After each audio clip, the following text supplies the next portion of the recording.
Ja, hallo Leute, willkommen bei Bushcraft and Nature. Heute ist es nun soweit. Heute stelle ich euch den neuen Vikatech Hobo Stormfire vor, den ich zusammen mit der Firma Vikatech entwickelt habe. Das ist hier ein besonderer Platz.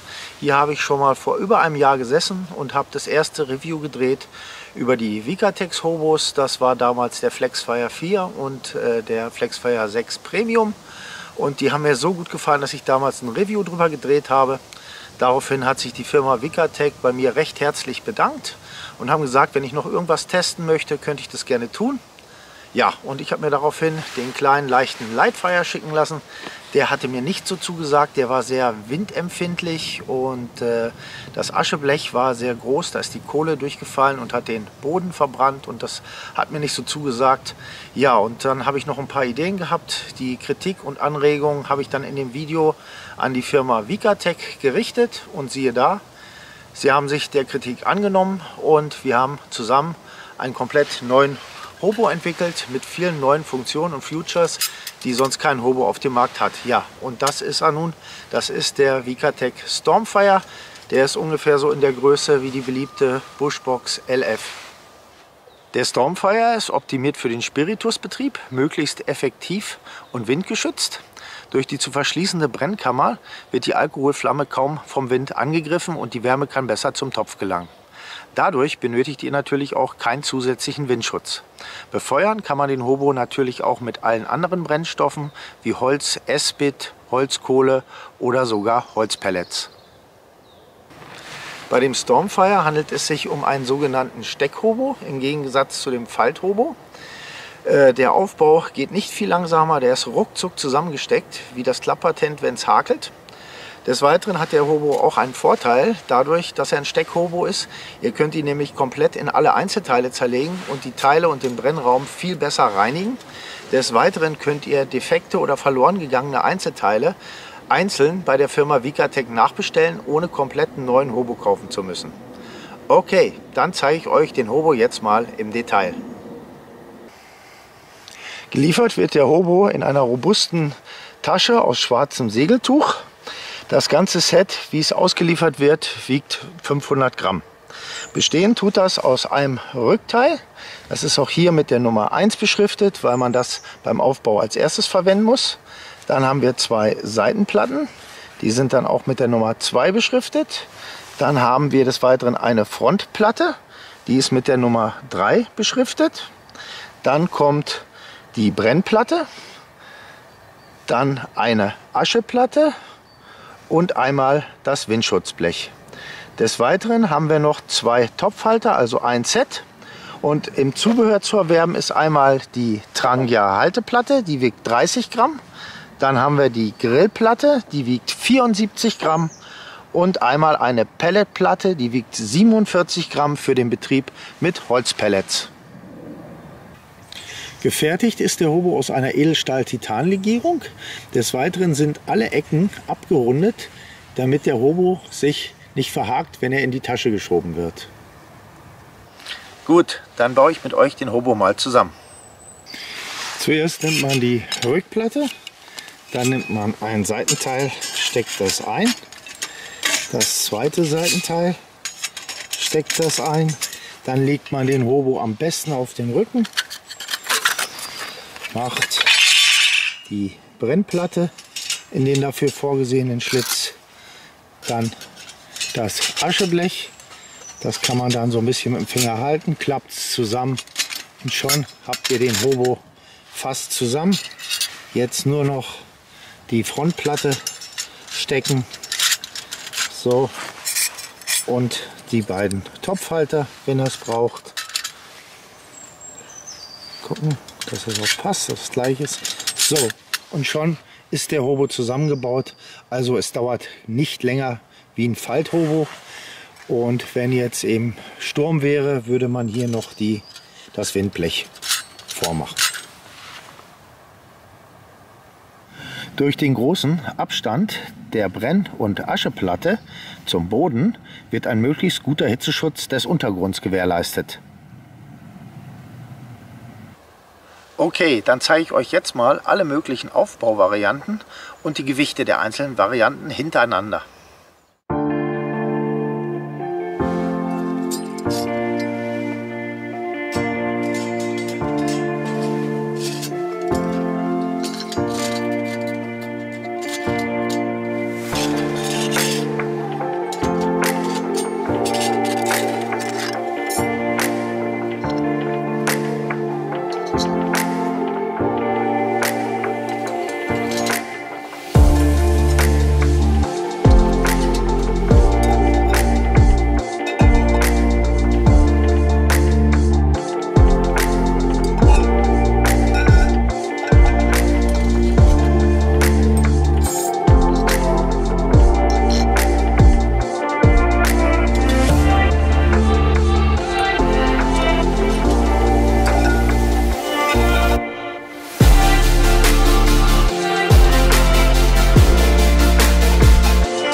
So, das waren jetzt alle möglichen Aufbauvarianten mal hintereinander weg zur Orientierung.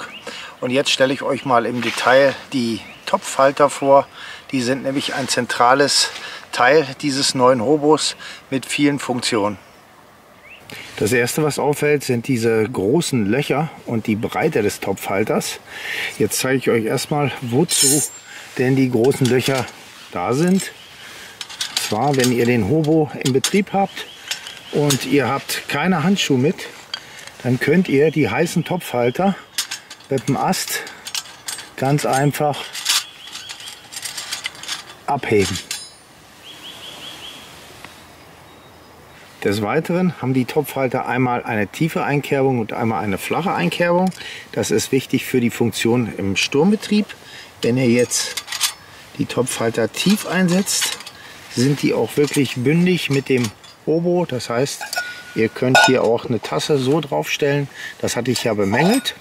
Ja, und wenn ihr jetzt den Sturmbetrieb habt und ihr habt, ich mach mal die Klappe zu, ihr habt einen großen Topf, dann ist der Hobo komplett geschlossen mit seinem Brennraum und ihr habt nur noch hier die 4 Öffnungen an der Seite, wo die Flamme rauskommt.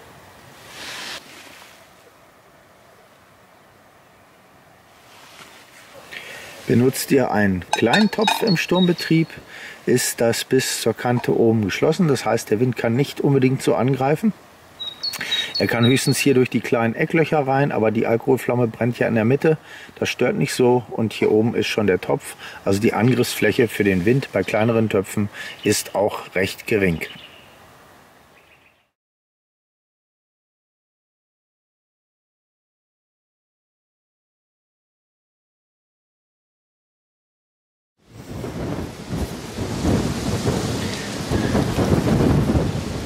Ja, hallo Leute, ich nochmal vom Balkon. Wir haben jetzt doch noch plötzlich Sturm bekommen. Das heißt, ich kann den Stormfire jetzt wirklich mal im Wind testen. Dann schauen wir uns das mal an.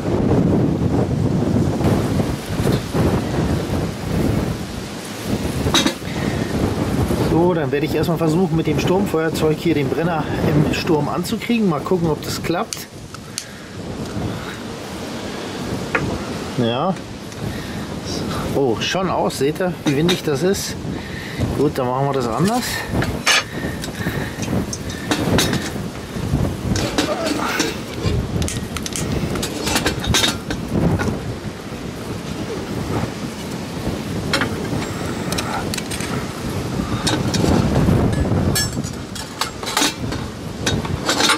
So.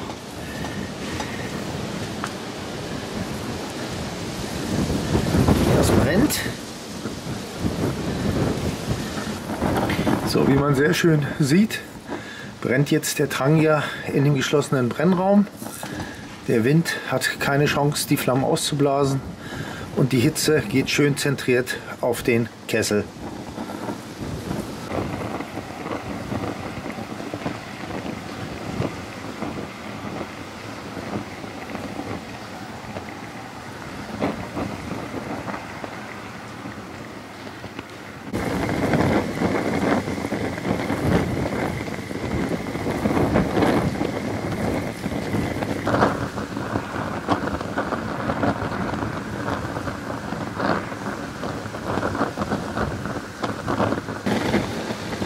Wir haben einen sehr starken Sturm im Moment, Windgeschwindigkeiten bis zu 60 km/h. Selbst das Kamerastativ wackelt schon.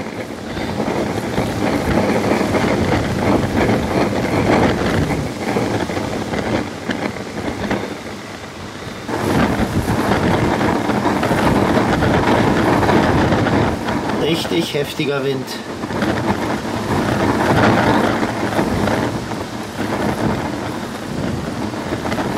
Nun nehme ich mal den großen Topf runter, das haben wir ja nur gesehen. Jetzt will ich mal schauen, wie sich das macht mit einem kleinen Feldflaschenbecher. Der schließt ja oben nicht ganz ab, ob man bei diesem Wind da überhaupt noch kochen kann.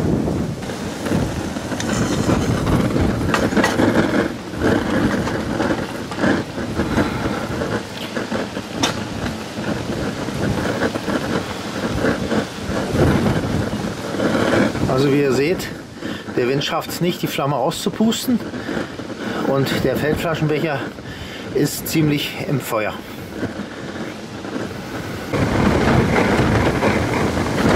Das ist richtig heftig hier, was wir hier am Wind haben.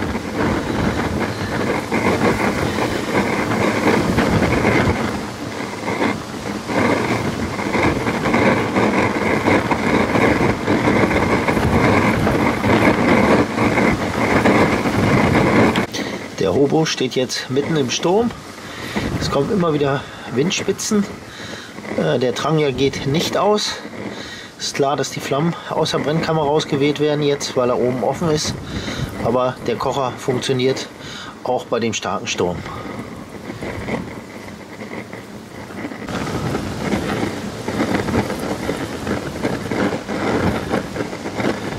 Der Kaffee kocht bald, also das hält er auch aus.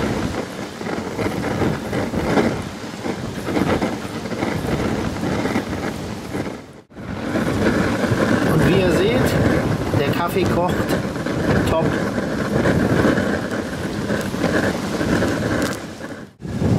So Leute, dann Prost, Kaffee im Sturm.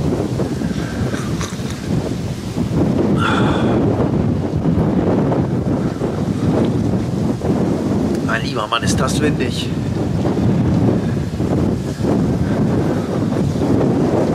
Gut, das war die Demonstration vom Stormfire im Sturm. Die hohe Position der Topfhalter wird verwendet, wenn sich der Hobo im Holzbetrieb befindet, damit die Luft besser nach oben wegziehen kann.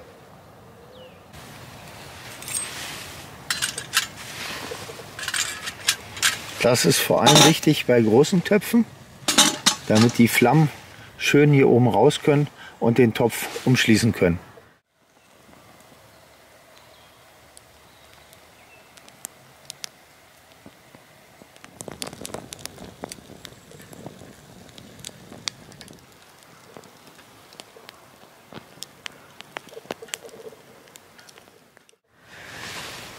Die Topfhalter können im hohen Betrieb auch als Topfkreuz zusammengesteckt werden.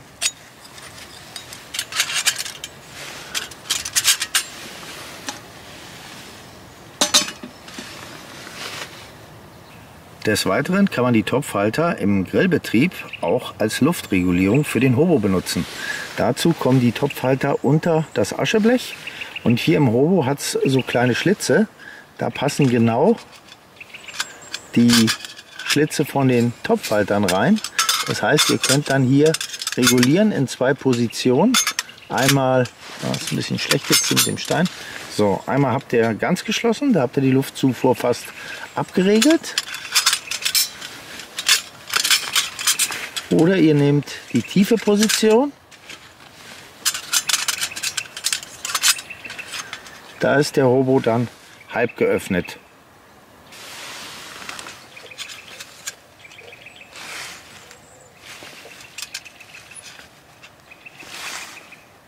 Des Weiteren kann im heißen Zustand das Windblech ab bzw. wieder rangemacht werden.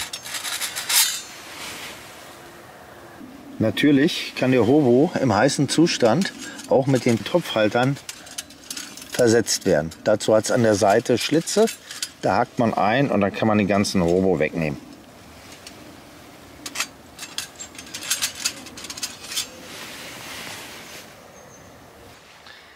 Ja, das waren alle Funktionen der Topfhalter, die der Hobo hat.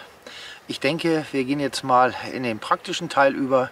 Ich werde mir jetzt mal einen Kaffee kochen auf dem Spirituskocher mit dem Windschutz. Okay, los geht's.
kocht schon fast. Ja, die Kochzeiten verringern sich natürlich auch im normalen Betrieb durch den geschlossenen Brennraum, weil die Wärme komplett reflektiert wird, kein Wind Wärme wegnehmen kann und somit der Topf optimal erwärmt wird.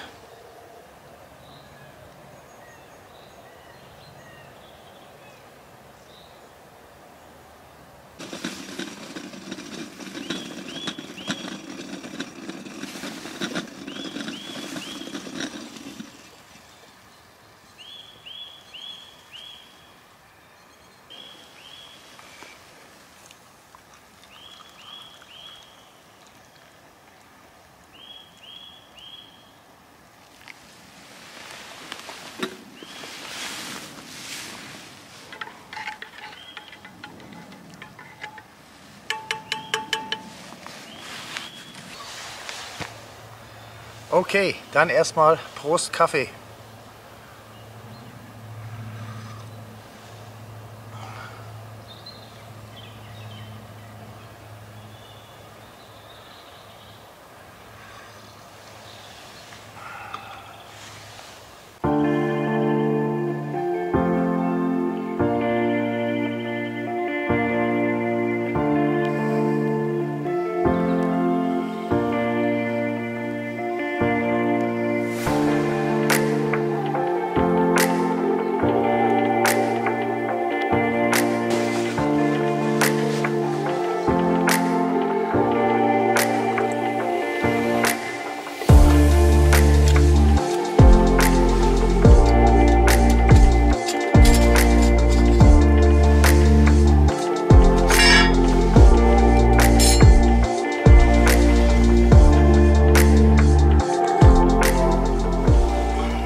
Ja, jetzt wird es mal Zeit, den Hobo im Holzbetrieb zu befeuern. Ich werde den richtig schön durchfeuern und dann will ich mir auf der Glut eine schöne Cervelat braten. Mal schauen, wie sich das macht.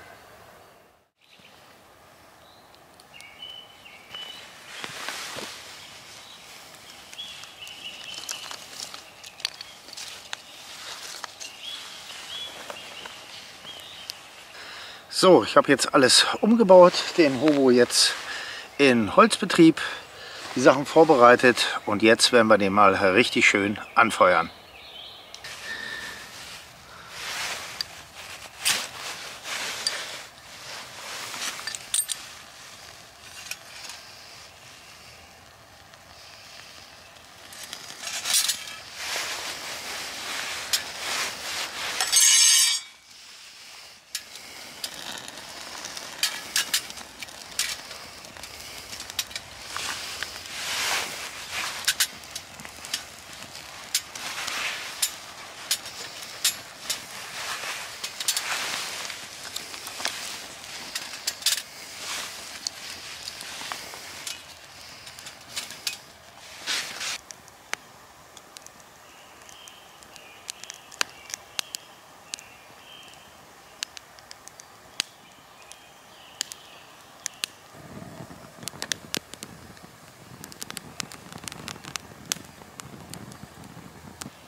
Wie ihr seht, geht der richtig gut ab, der Kleine.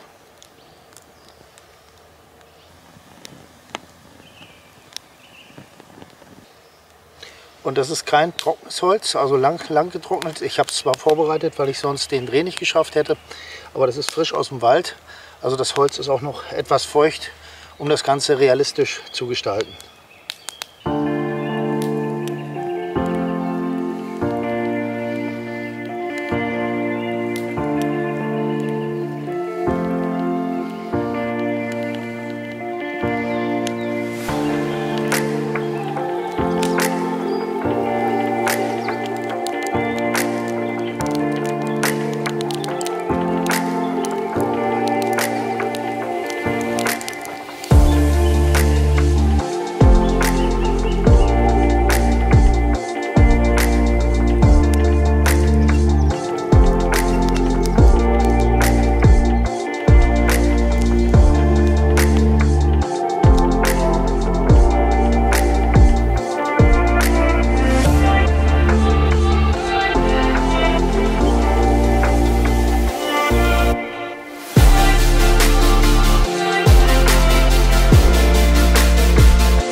Wie ihr gesehen habt, konnte ich also wirklich die Luftzufuhr verringern. Dadurch hat die Glut länger gehalten. Ihr könnt das Ganze also regulieren. Ja, meine Servola ist jetzt fertig. Das gute Stück sieht gut aus und die lasse ich mir jetzt erstmal schmecken. Bis gleich.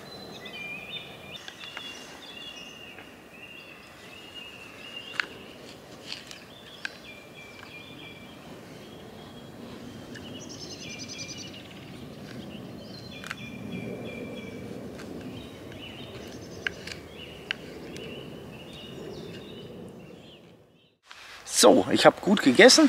Der Hobo ist jetzt wieder kalt. So sieht er jetzt aus. Schön angelaufen. Aber wie ihr seht, ist nichts verzogen. Das ist diese Edelstahl-Titan-Legierung. Das ist eine wunderbare Sache. Ja, dann schließe ich jetzt das Review an dieser Stelle. Zu der Aktion für meine Abonnenten werde ich noch ein separates Video machen. Da sind die Konditionen mit VicaTech noch nicht ausgehandelt, aber da melde ich mich zu einem späteren Zeitpunkt nochmal. Also, macht's gut, bis bald, euer Detlef. Ciao!